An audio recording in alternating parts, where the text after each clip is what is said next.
This Torah class is brought to you by TorahAnytime.com. So we're on the Admas Kodesh of the Kever of Rabbi Chaim Bachrach, known as the Chavos Yair, from 1639 to 1702. Rabbi Yoina Lansdorfer writes about him in the Me'il Tzedakah. Sefer Chavos Yair Me'irin Devarav Ke'echad Min HaRishonim. The words of Chavos Yair illuminate like one of the early authorities. He learned Torah primarily from Rabbi Shimshon.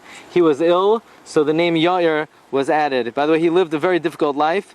Old age crept upon him very quickly. He lost his hearing. He couldn't walk without support, even less than Dalet Amos. He became a very infirm man. And he wrote Chavos Yair, he wrote notes on the Rif, and he published now Makar Chaim on Shulchan Aruch. He writes in his Hakdama, why is the sefer called Chavos Yair? It's named after his grandmother Chava. Chavos Yair. Why is grandmother Chava? He says about her, she was Yochid B'mina, she was Melumedes in the Dar. He says, I remember she had a Medrash Rabbah without any Perushim, that she commented based on her own Seicha, her own Perushim, and sometimes Rabbanim would have a Pshat, and she would say, no, this is the Pshat, and she was right.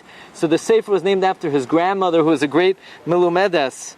And she wrote a Perush on the Machzor, and on Slichos, and on Rashi, and often she would disagree with Chachamim, and she was always correct.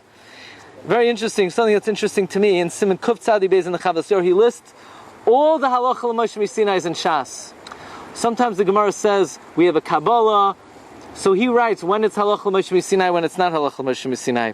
He writes in Siman Kuf Chav Daled, his father learned with him every day Perek of Mishnayos, and until he developed into learning Gemara, he came to Vermais in the year 1650, and he very much supported the learning of the Rif. He says the way to have godless with Torah is to know the Piskei Halacha.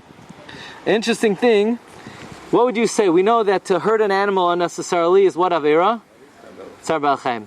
What about to hurt a human being? Is there an Isser Tsar Bal Chaim on an Adam? Chavos Yair says no such thing as Tsar Bal Chaim on an Adam. A behema has no das. Behema has no seicha. So when you hurt it, it hurts.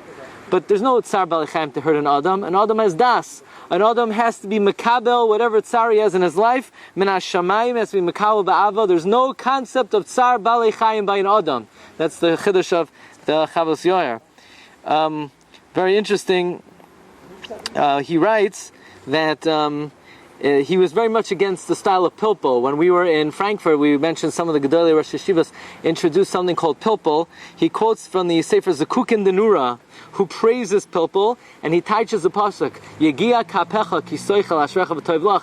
Yegia kapecha refers to the hand gesticulations of the Loimdei Torah who learned B'derech HaPilpul, and the Chavos Yair says, no, this is Dvarim Elu Toilo Al Blima. This is not the Pshat in the pasuk. He preferred the straightforward approach to learning Halacha Psuka, Piskei Harif, and he's one of the all-time great Poskim and great Meshivim, Chavos Yair, Rabbi Yair, Chaim, Bachrach, Zechusa Yagin Aleinu. You've just experienced another Torah class brought to you by TorahAnytime.com.